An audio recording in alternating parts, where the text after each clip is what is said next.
It's Monday, March 27th, and this is now on HNN. They saw a shooter, a female, who was firing. 6 people are dead, including 3 children, after a shooting at a Tennessee school. The latest on the investigation. After this close call, Palolo residents meet with a developer to figure out the best ways to protect their homes from boulders crashing down, what the solutions could potentially cost. A massive strike and protests affects a controversial plan in Israel to reform the nation's courts. I'm Skyler Henry at the White House, where the Biden administration is calling on both sides to find common ground. Daytime's top-rated drama is celebrating a major milestone. I'm Danya Backus with why The Young and the Restless has kept generations of viewers glued to their TV screens. These stories and more coming up on This Is Now.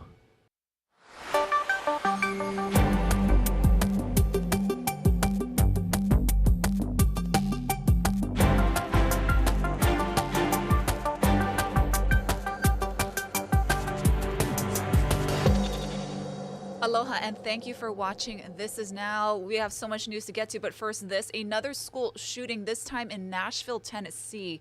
3 children are killed along with 3 adults this morning, and this all unfolded at a private Christian school for grades pre-K through 6. Yeah, and within the last hour, authorities in Tennessee held a press conference with some updates, and they've now identified the victims killed and released new info on the suspect. Go ahead and take a look at this. This is the list of victims.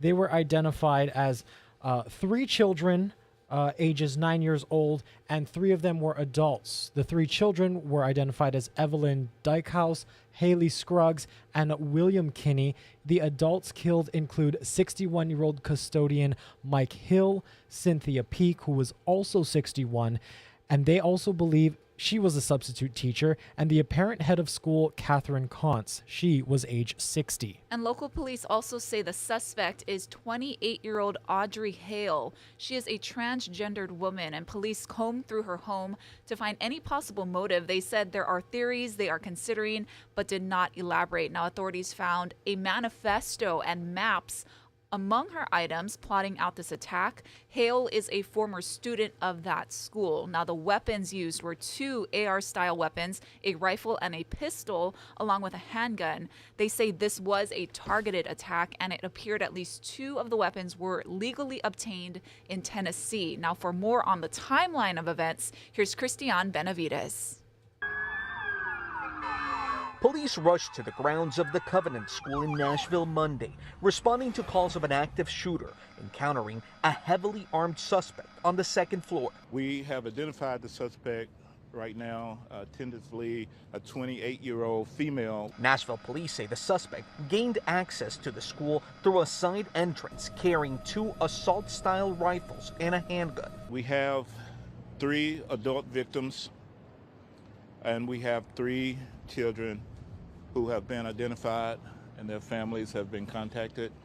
I was literally moved to tears to see this and the kids as they were being ushered out of the building.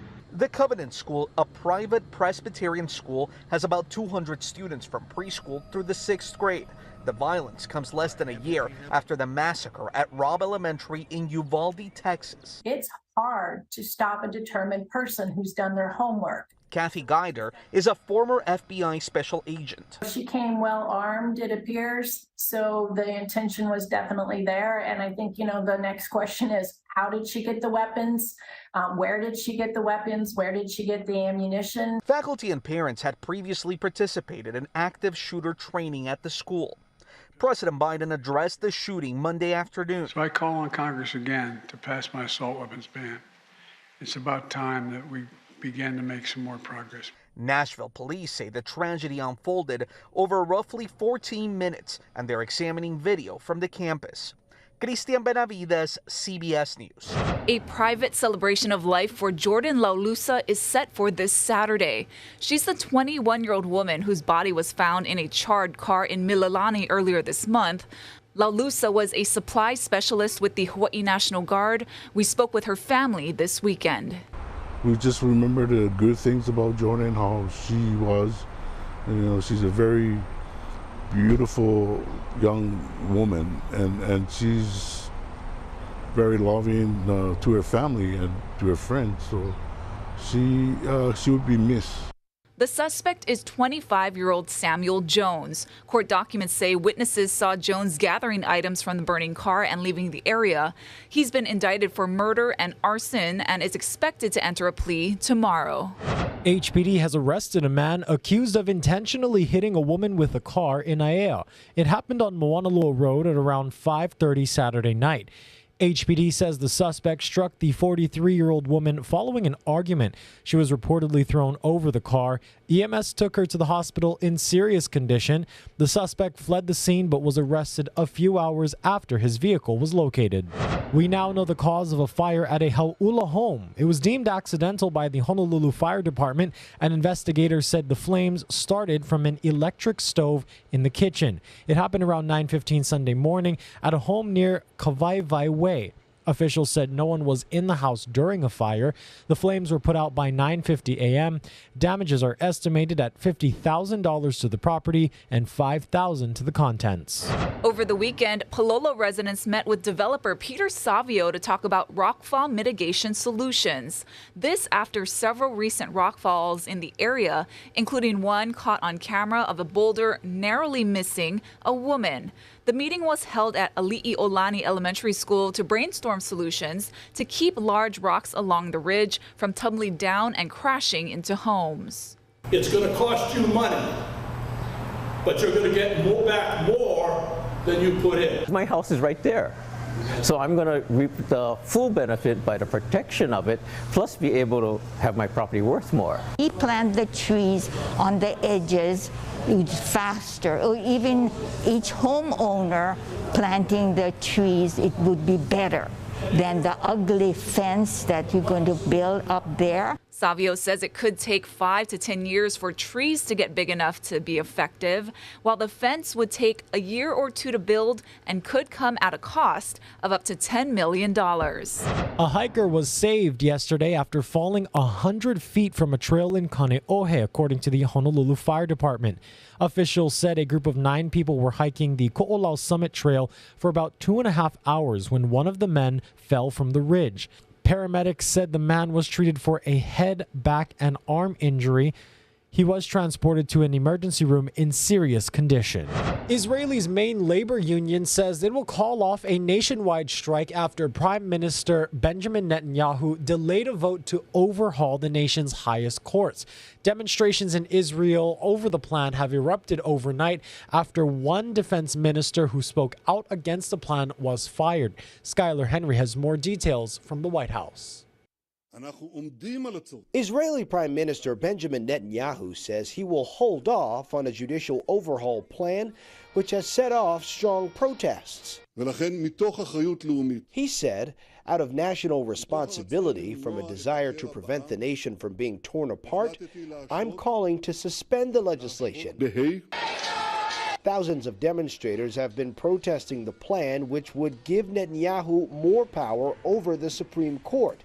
The right-wing government coalition says it's necessary to limit the influence of unelected judges, but critics say it destroys the system of checks and balances. The first people that will be hurt when our democracy becomes a dictatorship in Israel will be the women. The move to delay the judicial reform may not be enough to quell the demonstrations. We said from the start, stopping temporarily the legislation is not acceptable and not enough. What we demand is to throw all this legislation to the dumpster of history. The Biden administration has avoided taking a strong stance one way or the other, but did praise Netanyahu for making the decision to delay the legislation, saying compromise is the best way forward.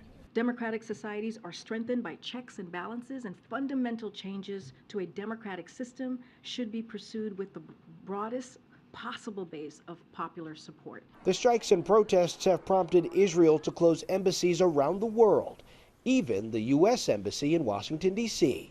Skylar Henry, CBS News, the White House. Strikes across Germany are causing widespread disruption to the country's public transportation. Over 400,000 transport workers are participating in a 24-hour strike today, bringing services to a standstill. It's affecting everything from air travel, trains, and even large shipping ports. The workers are calling for a 10.5% pay raise for all its members, citing rising energy and food costs. All eyes are now on a meeting taking place today between union heads and Germany's interior minister as negotiations continue. An investigation continues after a deadly explosion at a chocolate factory in Pennsylvania. 7 people are dead. 2 of them were found late last night. Another 10 were injured. The cause of the blast, which happened on Friday, is still unknown. State officials say they have launched a disaster recovery fund to support organizations that are helping those affected.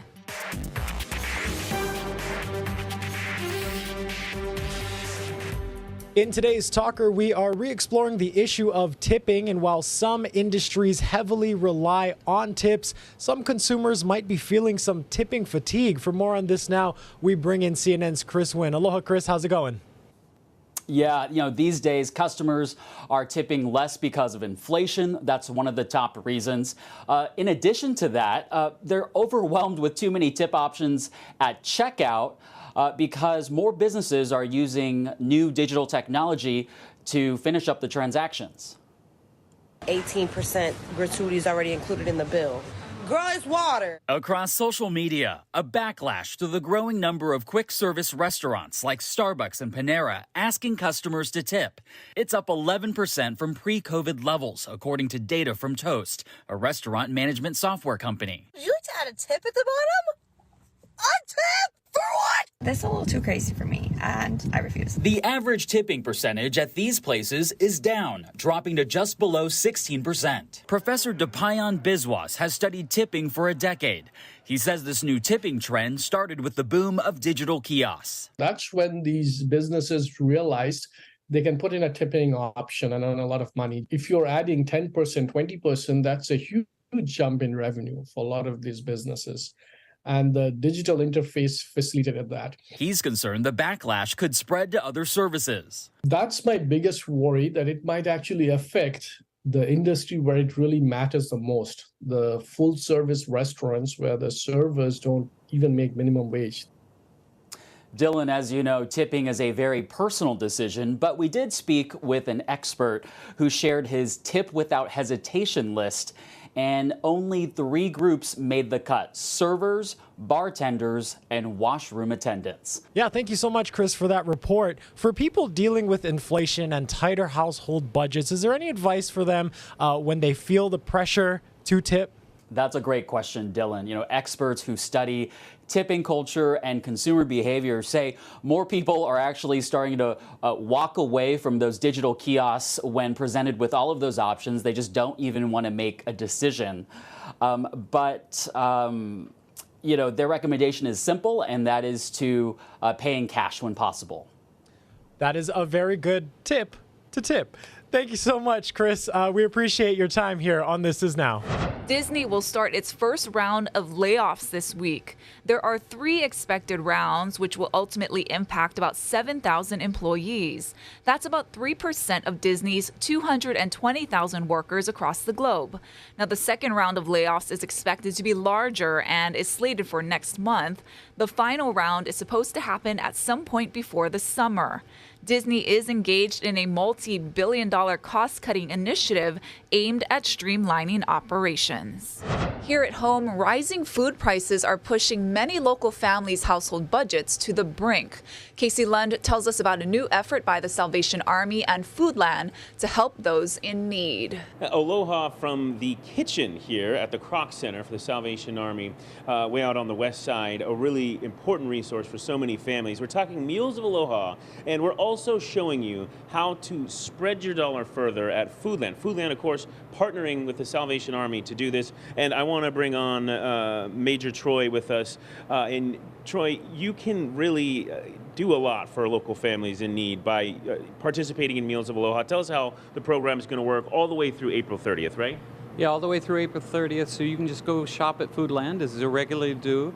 If you're a Maikai member, you can round up or at the cash register there. So you can go through and you can either add Maikai points, or you can give cash donation or credit card donation, or you can round up your donation.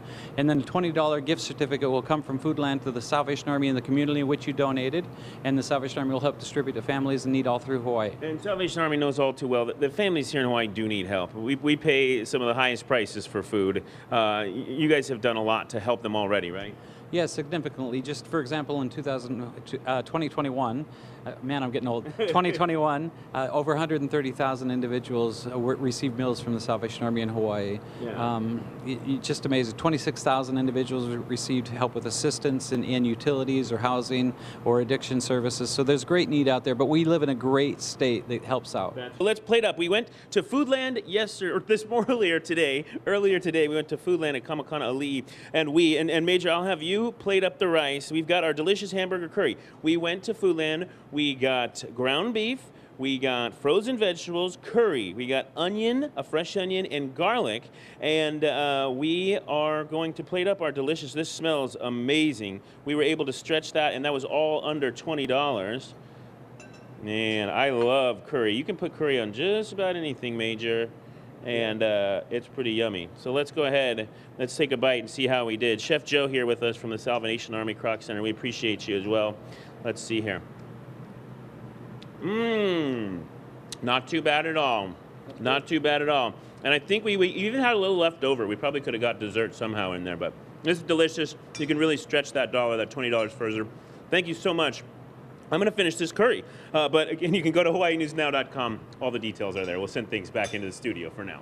Well, give Casely a Michelin star. He is an up-and-coming chef, I would say. That looked good, honestly. Yeah, it really did. It really did. Here's a live look outside over beautiful Diamond Head. It's a lovely afternoon here. Yeah, it looks really hot out there, but let's see what's in store for your work week forecast. Let's send it over to our friend Billy V.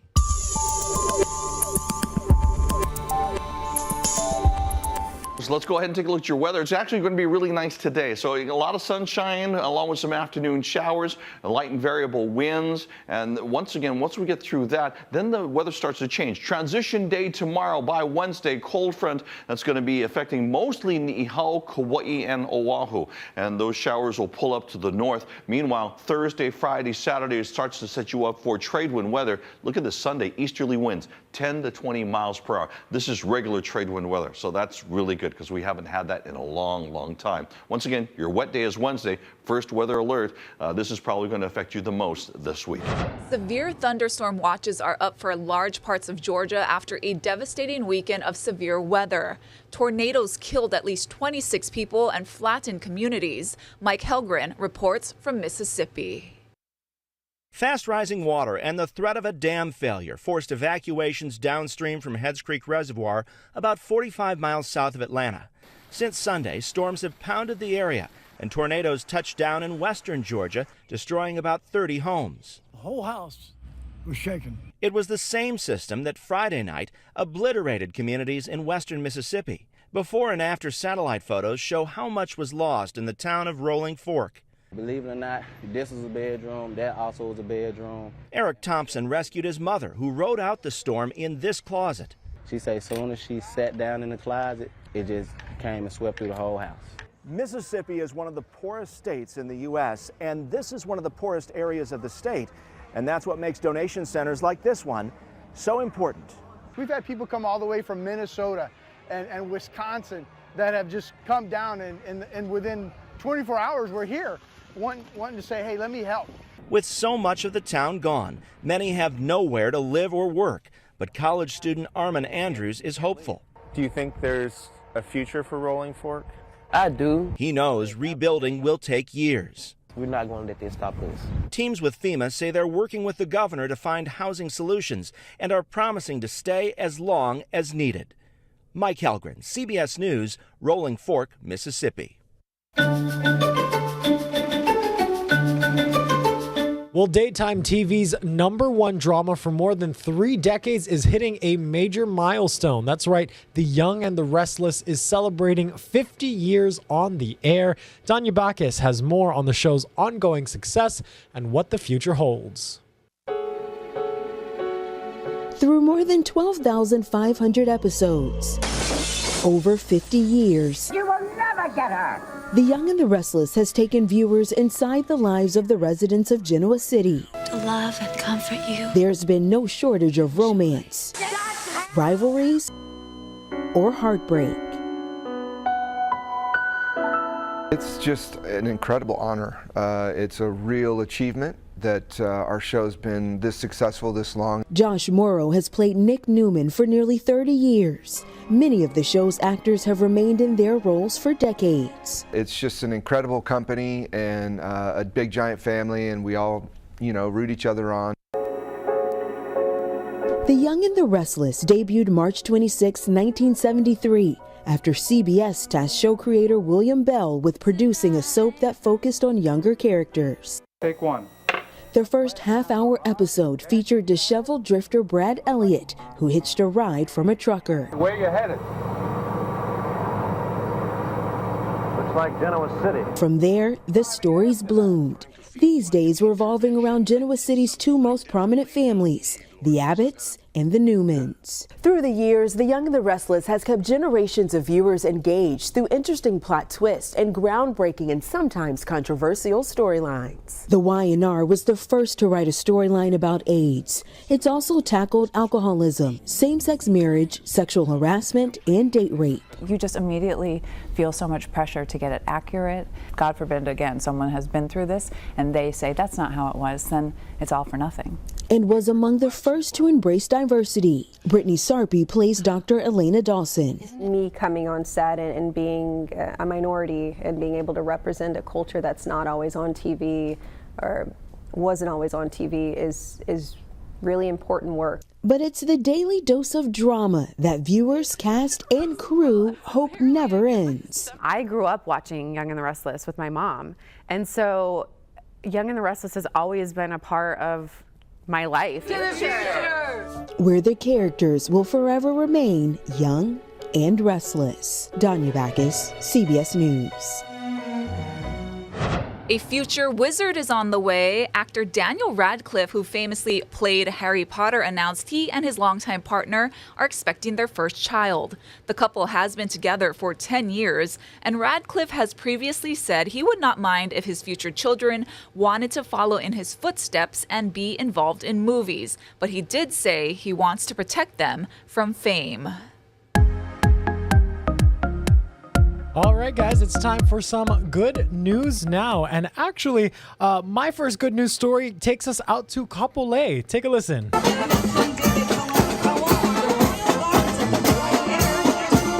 That's right. That was the Prince Kuhio Day Parade that happened out in Kapolei on Saturday. It was so awesome to see the community come on out and celebrate the legacy of Prince Jonah Kuhio, who is credited with so many things, including establishing homelands, and he just did so much for his people. There was an awesome ho'olaulea at the mall afterwards, and so many beautiful community floats out there. So great to see everyone. Yeah, awesome. And real quick, you guys, a quarter honoring a Hawaii icon has been released into circulation by the U.S. Mint. The commemorative coin features Edith Kanakaole, a cultural leader, teacher, composer, and kumuhula, as part of the 2023 honorees for the American Women Quarters program. So check your change soon, because you may see her pop up in your pockets. Yes, another icon right there in local culture. So I will definitely be keeping an eye out. I love the design. Yeah, it's so pretty. It's very, very moving. But that's going to do it for us today, folks. Thank you so much for joining us here. Be sure to download your Hawaii News Now news and weather apps right to your phone and tune back in at 4 o'clock. Aloha.